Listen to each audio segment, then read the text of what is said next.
Hello friends, welcome to our channel మన sweet home. మన channel ని కనుక ఎవరైనా ఫస్ట్ టైం చూస్తున్నట్లయితే సబ్స్క్రైబ్ చేసుకోండి, పక్కన ఉన్న బెల్ ఐకాన్ కూడా క్లిక్ చేయండి. ఇప్పుడైతే పెసరకట్టుని ఎలా ప్రిపేర్ చేసుకోవాలో చూపించబోతున్నాను. ఇంట్లో కూరగాయలు లేనప్పుడు ఏం చేయాలో తెలియనప్పుడు ఒక్కసారి పెసరకట్టుని ట్రై చేయండి, చాలా టేస్టీగా ఉంటుంది.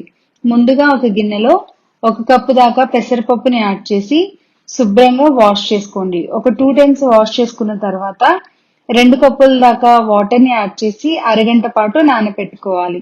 ఇలా నానబెట్టుకునే పెసరపప్పులో 2 టేబుల్ స్పూన్స్ ఆయిల్, అలానే హాఫ్ టేబుల్ స్పూన్ దాకా పసుపుని యాడ్ చేసి పెసరపప్పుని బాగా సాఫ్ట్ గా కుక్ చేసుకోవాలి. ఇలా సాఫ్ట్ గా కుక్ చేసుకునే పెసరపప్పుని పక్కన పెట్టుకుని ఒక మీడియం సైజ్ ఆనియన్ ని, ఇంచ్ అల్లాన్ని యాడ్ చేసుకోవాలి. ఈ పెసరకట్టులో అల్లం చాలా ఇంపార్టెంట్. చిన్న క్యారెట్, ఒక టొమాటో, 4 పచ్చిమిర్చిని కట్ చేసుకుని పక్కన ఉంచుకోండి. ఇప్పుడు స్టవ్ పైన పాన్ పెట్టుకుని 4 టేబుల్ స్పూన్ల దాకా నెయ్యిని యాడ్ చేయండి. పెసరకట్టుని నూనెతో తాలింపు వేసే కంటే నెయ్యితో వేసుకున్నట్లయితే చాలా టేస్టీగా ఉంటుంది.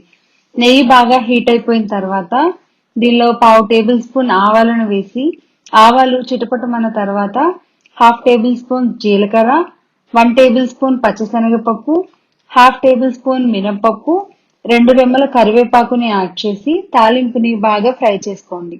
తాలింపు అంతా కూడా చక్కగా ఫ్రై అయిపోయిన తర్వాత అల్లాన్ని సన్నగా తురుముకుని తాలింపులోకి యాడ్ చేసి అల్లం కూడా చక్కగా ఫ్రై అయిపోయేంత వరకు మీడియం ఫ్లేమ్ లో ఫ్రై చేసుకోండి.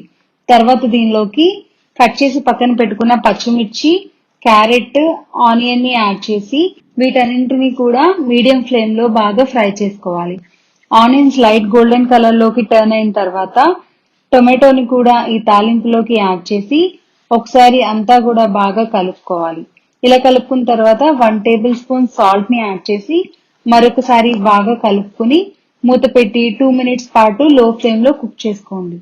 2 మినిట్స్ తర్వాత టొమాటోస్ అనేవి చక్కగా సాఫ్ట్ గా కుక్ అయిపోయి ఉంటాయి.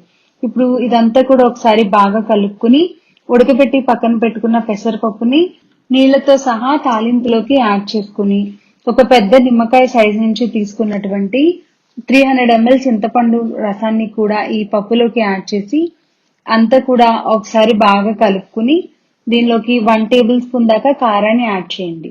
ఇప్పుడు మరొకసారి మొత్తం బాగా కలుపుకుని మూత పెట్టి 10 నిమిషాలు లో ఫ్లేమ్ లో కుక్ చేసుకోవాలి. 10 నిమిషాల తర్వాత రుచికి సరిపడా ఉప్పుని యాడ్ చేసుకుని అంతా కూడా ఒకసారి బాగా కలిపి 2 నిమిషాలు లో ఫ్లేమ్ లో కుక్ చేసుకున్నట్లయితే ఎంతో టేస్టీగా ఉండే పెసరకట్టు రెడీ అయిపోయినట్లే. వేడి వేడి అన్నంతో సర్వ్ చేయండి, చాలా టేస్టీగా ఉంటుంది. ఈ వీడియో కనుక మీకు నచ్చినట్లయితే లైక్ చేయండి, మీ ఫ్రెండ్స్ అండ్ ఫ్యామిలీ మెంబర్స్ కి షేర్ చేయండి. మరిన్ని వీడియోస్ కోసం మన స్వీట్ హోమ్ ఛానల్ ని సబ్స్క్రైబ్ చేసుకుని పక్కనే ఉన్న బెల్ ఐకాన్ కూడా క్లిక్ చేయండి. Thank you so